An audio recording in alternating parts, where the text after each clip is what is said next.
I think you surprised them, Devin. I don't think everybody was ready yet. So, just first, just your initial reaction to the Sarver findings, and just how did it hit you when you looked at the report and saw usage of N-word, inappropriate comments towards women, and all of that? It was tough. It's tough for me because, that's not the Robert Sarver that I know. It's not the Robert Sarver that welcomed me to Phoenix with open arms. But at the same time, I'm not, insensitive to everybody that's involved in the situation. And I understand everybody's personal experience with other people are always going to be different. But it's tough to read because that's not the person I know. Now, obviously, part of that was Earl Watson. Obviously, you were very close with him. Have you even reached out to Earl since the findings and talked with him at all, or no? No. I wanted to just, obviously, when you look at just, you talked about your reaction to it, but do you see this as something that could be a distraction to the team? Because last year, when the report came out, you guys got in the bunker and was like, hey, we're going to just focus on this season. Is that going to be harder to do because now we do know what came out of it? I think it was on its way to being a distraction, but now, that he's chose to sell the team, I think we can move forward and, focus on the goal that's at hand, and that's playing basketball. And the last thing I had was about Jay and him coming here. Obviously, he was a huge part of what you guys have done the last 2 years. Just your reaction to where he is now with the franchise. I'd say it's a little unfortunate. Jay came in here, a couple years ago, and we've done a lot of really good things here, and we've shaped and shifted this culture. But at the same time, I wish him the best moving forward. That's a friend and a brother that I'll have forever, and ultimately it comes down to a business, and the team and him have made a choice, and we're going to move forward and respect both sides. Hey, Book, Kellen Olson with Arizona Sports. Good to see you. When the Sarver report comes out, what part of your brain is you're processing it as well, but what part of your brain, can you take us through just how important it was for you to speak with the guys on the team, to speak with Chris? Did you speak with Adam Silver, James, Monty, just that process? You don't have to give us details of the conversations, of course, but just the importance of those conversations with the leaders of the team.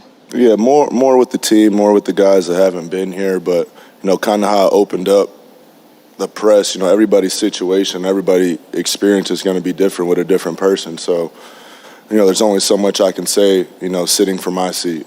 But everything I said is kind of with the mindset of moving forward. And, it is what it is. He's decided to sell the team, and, we have to play basketball now. With Jay, were you surprised by the way his summer developed, or is that one of those things where you're mindful everyone's situation is unique to themselves? Yeah, everybody is unique to itself, and, it's the NBA, and situations like this, happen all around the league. It's something that I didn't want to happen. Obviously, I want him to be a part of this team, and he was a big part of this team. But, like I said, it is what it is. It's never going to be anything personal between us.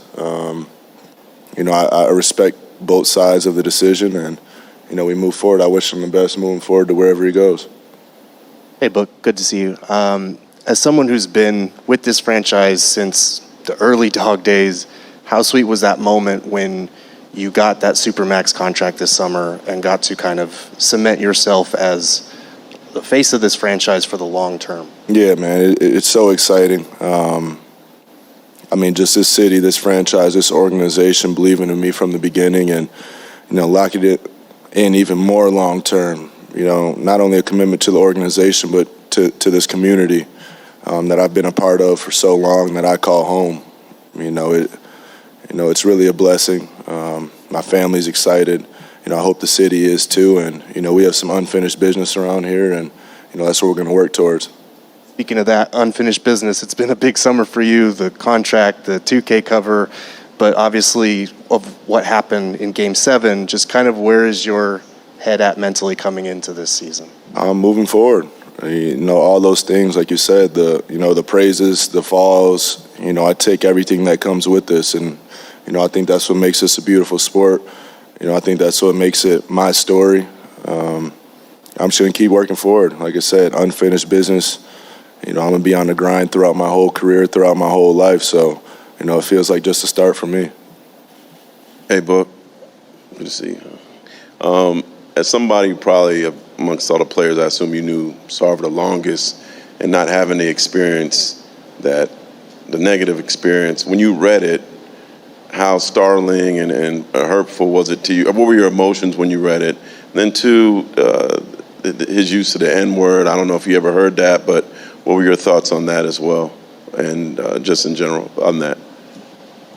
Yeah, kind of, how I opened it up. I was hurt. It's tough. I want to say more tough for me than anybody else involved, but I have been here the longest. And, I've never known him as that man. I've never heard him say the N-word. I've never seen him do any of it. So, to read it, I'm not disregarding what anybody said. That's just not how I know the man. And then personally, the N-word part, how did that affect you when you read that? It's tough, but I've never heard him say it myself. But the word should never be used, by anybody. So it's tough to read that. Book over here, Brendan Clean with Locked On Suns. Just the first time you signed an extension here, you might have felt some level of optimism and hope, but the team was in a much different place than it is now. So what was the difference in terms of being able to commit, knowing there's a lot, like you said, unfinished business, a lot left to achieve here? Can you just take us into the difference in that headspace from that time to this summer? I didn't really think about that. It's a good question. I say it feels better because, we built it. I went through that. I went through being at the bottom of the NBA for years on end and multiple years, and now signing it this time around with so much promise, and so much hope, and a great foundation of a young core mixed with great veterans. Everything that I always dreamed of, a chance to play meaningful basketball, playoff basketball with, chances to compete for an NBA title. So that's my goal here. I know that's no secret to everybody, and, I'm not going to stop till I get it. David Brandt from the AP. It seemed like for a couple years the narratives kind of surrounding you was that, Devin Booker's underrated, he doesn't get the proper respect. And now that you've signed, the max contract, you have the NBA cover on the video game. Do you feel like a superstar now, like properly rated? Is this a new phase of your career? Still underrated. No, I'm messing. No, man, it's an exciting time, but the beauty of this sport, man, you have to keep going. The NBA doesn't remember what you did last year, so it's the next year mentality. All those things are beautiful, especially the 2K cover with people in here knowing how much I game and how much I've played the game growing up, and just, understanding the impact of the video game and the reach that it has to multiple countries, to the whole entire world. So, I'm excited for it. I'm excited to put Phoenix on the map. I'm excited for my family, my friends that, are all enjoying this process, but, we still have more work to do. There was obviously, too, a lot of speculation about Kevin Durant maybe joining the team during the offseason. Is there a part of you, I'm sure that would have been great, but is there a part of you that it's kind of nice that, management, Monty, have decided that it's kind of your and Chris's team, growing together? It's either going to happen with this group or it's not going to happen. Yeah. We have what we have here. KD going to the market, I'm sure, every team ears kind of went up and wanted to get involved in a way. He's one of the best players to ever play this game, but, I'm happy with our foundation here. We've showed promise, we show what we're capable of.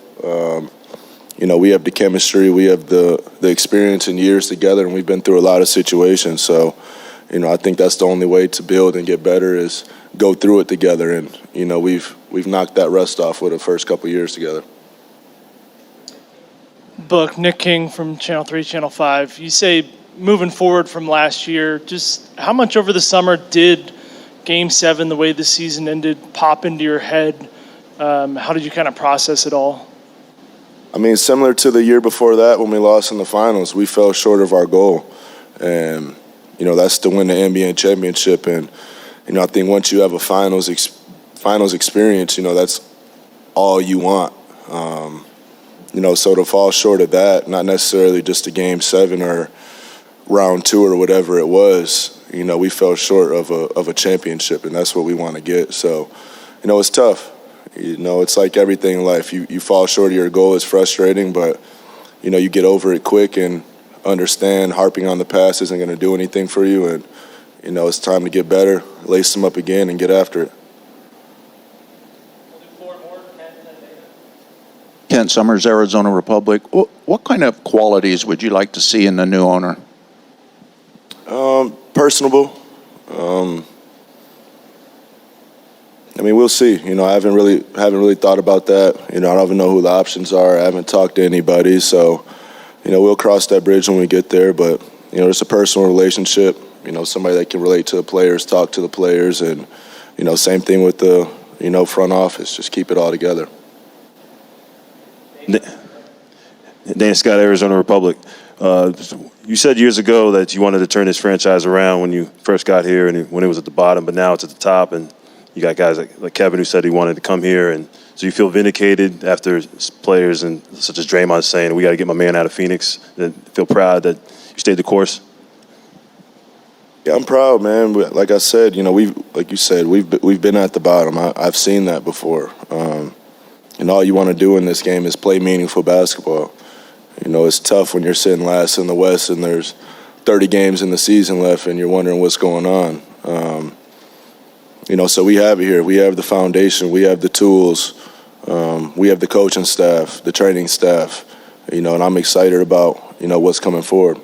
The second question is, you're bringing back the jerseys from the Barkley era, and you got the new ones. So you've worn quite a few uniforms being here. What's your favorite? That one, the Barclays Sunburst. I like that.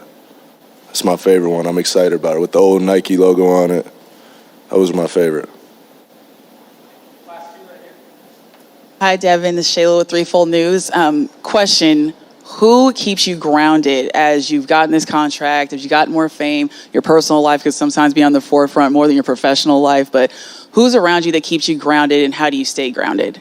It's the same group, my family. My mom, dad, brother, sister, my core unit, my friends around me.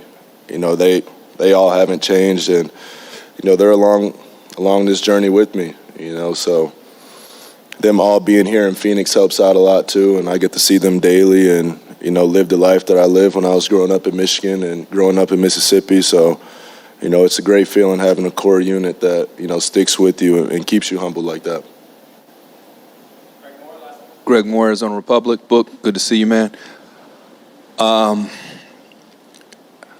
excited for DA, right? I'm excited, he's got a lot of opportunity this year. Just tell me, what are your thoughts for him going into the summer? What do you expect from him this year? What are you thinking about with your boy? Going into what summer? Last summer? Oh, excuse me, I'm sorry, man. The training camp, forgive me. Oh, no, I'm excited for him. I know that's a, weight lifted off his shoulders.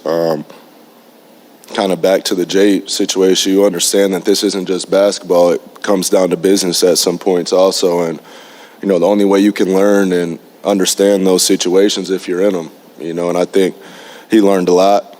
I think both sides learned a lot. And, he got his money, he got his max, and now he can just go out there and play and not have to, think about it. Appreciate it.